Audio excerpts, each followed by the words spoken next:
Hi guys, welcome back to my channel, and if you're new, please consider subscribing before you exit this video. That being said, let's just dive right into it.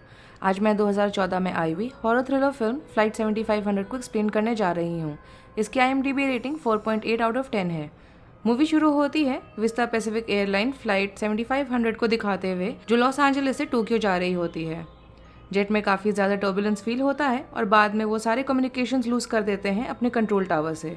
उसके बाद movie flashback में जाती है take off से कुछ घंटे पहले में। सूजी जो उसमें एयर होस्टेस का काम कर रही होती है वो थोड़ा सा लेट हो जाती है काम पे आने के लिए, और आते ही वो लॉरा को अपोलोजाइज करती है जो उसके साथ काम करती है।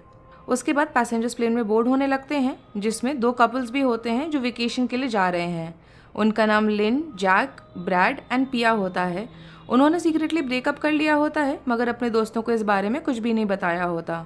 पिया को बिल्कुल भी अच्छा नहीं लग रहा होता है टोक्यो जाना 3 हफ्ते का टाइम स्पेंड करने का आइडिया। और जो पैसेंजर्स होते हैं उनमें एक चोर भी होता है जिसका नाम जेक है, एक काफ़ी सस्पिशियस दिखने वाला बिजनेसमैन जिसका नाम लैंस होता है। वो अपने साथ एक लकड़ी का बना हुआ बॉक्स लेकर आता है। एक औरत होती है जिसका नाम रकेल है, एक न्यूलीवेड कपल होते हैं लिज एंड रिक, और एक और औरत होती है जिसका नाम जेसिंडा होता है। लॉरा और सूजी अपने पैसेंजर्स को वेलकम करते हैं। उसके बाद लॉरा फ़ोन पे पायलट जिसका नाम पीट है उनसे वो बात करती है एंड आफ्टर दैट दे किस। ऐसा होने के बाद पीट को उसकी वाइफ का कॉल आता है और वो लॉरा से थोड़ा सा दूर जाके अपने फ़ोन पे बात करता है। बाद में पीट को कंट्रोल टावर से फाइनल क्लियरेंस मिल जाता है उड़ने के लिए, और सूजी अपने फाइनल सेफ्टी इंस्ट्रक्शंस दे रही होती है और वो जेक को अपना सेलफोन ऑफ करने के लिए रिक्वेस्ट करती है। उसकी बात नहीं सुनते हुए वो रकेल को एक्सप्लेन करने लगता है कि उसके मोबाइल को ऑन रखने से प्लेन को कुछ भी नहीं होने वाला, मगर रकेल खुद ही उसका फ़ोन लेके ऑफ कर देती है। प्लेन टेक ऑफ हो जाता है और जेक रकेल को दिखाता है कि उसके बाकी सारे डिवाइसेस अभी भी ऑन ही हैं। वो उसको फिर से बताता है कि फ़ोन ऑफ करना टेक ऑफ से पहले खाली एक भ्रम है और कुछ भी नहीं।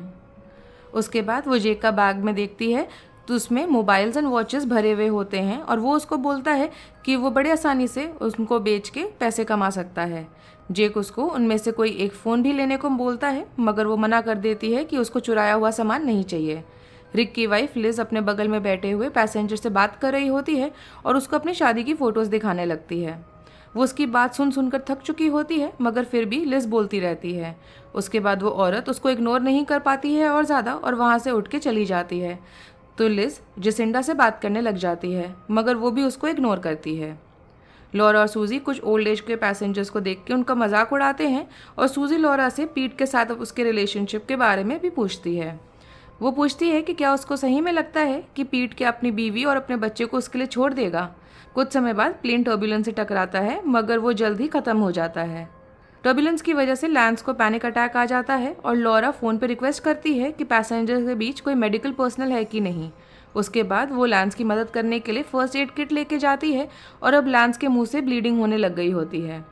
ब्रैड सामने आता है उसकी मदद करने के लिए क्योंकि वो पैरामेडिक होता है। वो लैंस को प्लेन के पीछे उठा के लेके जाता है और उसको रिवाइव करने की कोशिश करता है मगर लैंस मर जाता है। पीट जापान की तरफ कंटिन्यू करता है और लॉरा अनाउंस करती है कि इस इंसिडेंट की वजह से सारे फर्स्ट क्लास के पैसेंजर्स को इकोनॉमी में शिफ्ट करा जाएगा जिससे लैंस की बॉडी को वहाँ रखा जा सके। जबकि सारे लोग इस इंसिडेंट से बहुत ही ज़्यादा फ्रीक्ड आउट हो जाते हैं। जेसिंडा को एक अलग ही लेवल में एक्साइटमेंट हो रही होती है और वो रिक को बोलती है कि उसने उस बॉडी को मूव होते हुए देखा।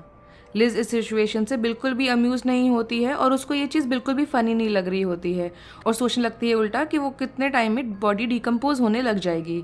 जेसिंडा उसको बोलती है कि डेथ पार्ट ऑफ लाइफ होता है, जिस पे लिज जेसिंडा को बोलती है कि डेथ उसके पार्ट हो सकता है लाइफ का बट लिज के नहीं है। उसके बाद लिज वॉशरूम की तरफ जाती है जहाँ उसको ब्रैड मिलता है जिससे वो पूछती है कि क्या वो चीज़ जिस वजह से उस इंसान की मौत हुई है क्या वो चीज़ कंटेजियस है, मतलब कि क्या वो चीज़ एक इंसान से दूसरे इंसान में फैल सकती है। ब्रैड उसको बोलता है कि शायद ऐसा हो भी सकता है। उसके बाद सूजी और लॉरा बॉडी को फर्स्ट क्लास में लेके जाके उसको सीट पे बिठा देते हैं और उसको बकल कर देते हैं, मतलब कि सीट बेल्ट पहना देते हैं। रिक जेसिंडा को बोलता है कि उसने जो लिज को बोला है वो उससे अग्री करता है। जेसिंडा आगे बोलती है कि इंसान का इस अर्थ पे काफ़ी लिमिटेड टाइम होता है और उसको ठीक से गुजारना चाहिए क्योंकि किसी को नहीं मालूम कि कब कौन मर जाएगा। रकेल अपने पर्स में रखे हुए प्रेगनेंसी किट को देखती है और उसके बाद वो वॉशरूम की तरफ जाने लगती है टेस्ट लेने के लिए। कॉफ़ी देते समय लॉरा को लैंस का एक दांत सीट पे पड़ा हुआ मिलता है जिसको वो देख के एकदम से कोलैप्स हो जाती है। वो नोटिस करती है कि प्लास्टिक बॉटल भी कोलैप्स होने लगे हैं और सबको वार्न करती है कि वो जल्दी से अपने सीट बेल्ट्स को पहन लें। प्लेन में काफ़ी ज़्यादा टर्बुलेंस एक्सपीरियंस होने लगता है और कैबिन प्रेशर भी ड्रॉप हो जाता है, जिसकी वजह से सीट्स के ऊपर लगे हुए ऑक्सीजन मास्क बाहर आ जाते हैं। कैबिन में पूरा धुआं भर जाता है और कुछ पैसेंजर्स ऑक्सीजन मास्क के साथ स्ट्रगल कर रहे होते हैं, जिनको वो नहीं लगा पा रहे होते हैं बेसिकली, जिसकी वजह से वो लोग बेहोश होने लगते हैं। ब्रैड ये बात को नोटिस करता है और ये भी नोटिस करता है कि उसकी वाइफ खुद पिया पास आउट होने लग गई है क्योंकि उसने अपना मास्क नहीं लगाया हुआ होता है, तो वो उसको हेल्प करने जाता है। वो ये भी नोटिस करता है कि एक मदर और उसकी बेटी भी पास आउट हो गए हैं, तो वो उनकी भी मदद करने जाता है। जब वो उनकी मदद कर रहा होता है तब वो ये नोटिस करता है कि उसकी वाइफ फिर से पास आउट हो गई है और उसके मुंह से उसका ऑक्सीजन मास्क निकल गया है। वो जैसे ही उसकी मदद करने के लिए जा रहा होता है कि एक मोमेंट के लिए वो बेहोश हो जाता है। जब उसको वापस होश आता है तो वो इमरजेंसी ऑक्सीजन टैंक लेके आता है, जो वो और उसकी वाइफ दोनों साथ में शेयर करते हैं तब तक जब तक पायलट अनाउंस करता है कि अब एयर प्रेशर नॉर्मल हो गया है और अब सब लोग अपना मास्क हटा सकते हैं। लॉरा को रकेल वॉशरूम में बेहोश दिखाई देती है और वो उसकी मदद करने जाती है। वो उसके मुंह पे मास्क लगाती है जब तक उसको वापस होश नहीं आ जाता। साथ साथ प्लेन का रेडियो भी काम करना बंद कर देता है और पीट टोक्यो ट्रैफिक एयर कंट्रोल से कॉन्टैक्ट नहीं कर पा रहा होता। लिज अचानक से लैंस का रिफ्लेक्शन अपने लैपटॉप पे देख के फ्रीक आउट हो जाती है और जेक फर्स्ट क्लास में जाता है लैंस की बॉडी से कुछ चुराने के लिए। वो उसकी रोलेक्स वाली वॉच चुराता है और वीडियो रिकॉर्ड करने लग जाता है अपने फ़ोन पे उसके डेड बॉडी के साथ। और जैसे ही वो ये सब काम कर रहा होता है कि उसके बीच में अचानक से वो बॉडी गायब हो जाती है और बाकी सारे पैसेंजर्स भी पैरानॉर्मल चीज़ों को एक्सपीरियंस करते हैं। ब्रैड फ्लाइट में जो टीवी देख रहा होता है उसको वो देखते देखते एकदम से वो चीज़ डिस्टॉर्ट होने लग जाती है और उसको लैंस का इमेज दिखाई देता है कि तभी लॉरा नोटिस करती है कि F-13 फाइटर जेट उनके प्लेन के बगल में आके उड़ रहा है। वो ये बात बताने के लिए पीट को कॉल करती है और पीट उसको बोलता है कि वहाँ पे कोई भी फाइटर जेट नहीं है। सूजी नोटिस करती है कि जेक कुछ टाइम से अपने सीट पे वापस नहीं आया है और वो लॉरा को ये बात बताती है और दोनों मिलकर फर्स्ट क्लास में जाते हैं उसको ढूंढने के लिए। जब वहाँ वो दोनों पहुँचते हैं तो वो नोटिस करते हैं कि ना ही वहाँ पे जेक है और ना ही वहाँ पे लैंस की बॉडी है। रकेल वापस जाती है वॉशरूम में प्रेगनेंसी का टेस्ट लेने के लिए और टेस्ट का रिजल्ट नेगेटिव देख के खुश हो जाती है। तभी वहाँ धुआं भरने लगता है और कोई नीचे से हाथ आता है और उसको फ्लोर की तरफ खींच लेता है। ब्रैड अपनी वाइफ और कुछ पैसेंजर्स को जेक और मिसिंग बॉडी के बारे में बताता है, ऑल्सो कि उसके स्क्रीन पे लैंस का इमेज दिखा था वो भी वो बताता है उन सबको, जिस पे उसकी वाइफ बोलती है कि उसने भी सेम चीज़ को एक्सपीरियंस किया था। ब्रैड एक ग्रुप को लेके लैंस के सामान को चेक करने के लिए जाता है और सूजी लॉरा को बताती है कि लैंस की डेथ की वजह से उसको रियलाइज़ हुआ है कि वो अपने फियांसे से शादी नहीं करना चाहती। पीट तभी वहाँ आ जाता है और सूजी वहाँ से चली जाती है। लॉरा पीट को बोलती है कि उसको मालूम है कि चाहे कुछ भी हो जाए वो अपने वाइफ और बच्चे को उसके लिए कभी भी नहीं छोड़ेगा। आगे लॉरा उससे ब्रेकअप कर लेती है और वहाँ से चली जाती है। लैंस के सामान में उनको काफ़ी सारे हेयर ट्यूब्स मतलब कि टेस्ट ट्यूब्स के अंदर भरे हुए बहुत सारे अलग अलग स्पेसिमेंस में बाल दिखाई देते हैं और उनमें अलग अलग औरतों के नाम लिखे हुए होते हैं। जसिंडा वहाँ आती है हाथ में अपने एक छोटा सा वुडन बॉक्स लेके जो लैंस का होता है और वो टेबल पे पड़ा हुआ होता है उसके। ये वही बॉक्स होता है जो लैंस अपने साथ चेक इन करते टाइम फ्लाइट में लेकर आया था। वो लोग बॉक्स को खोलने की कोशिश कर रहे होते हैं कि तभी वहाँ पे लॉरा आके उनसे पूछती है कि वो दूसरे पैसेंजर का सामान क्यों खोल रहे हैं। रिक उसको बोलता है कि वो लोग जवाब ढूंढ रहे हैं क्योंकि फ्लाइट में अब तक जितनी भी पैरानॉर्मल चीज़ हुई हैं वो लैंस के मरने के बाद ही हुई हैं। वो उसको बोलता है कि वो जानता है कि उसने भी इन सब चीज़ों को एक्सपीरियंस किया है और बाद में रिक उसके लैंस के सामान चेक करने के लिए उसको कन्विंस करता है, जिसपे वो रेडी तो हो जाती है बट वो उनको वापस उनके सीट पे जाने को बोलती है।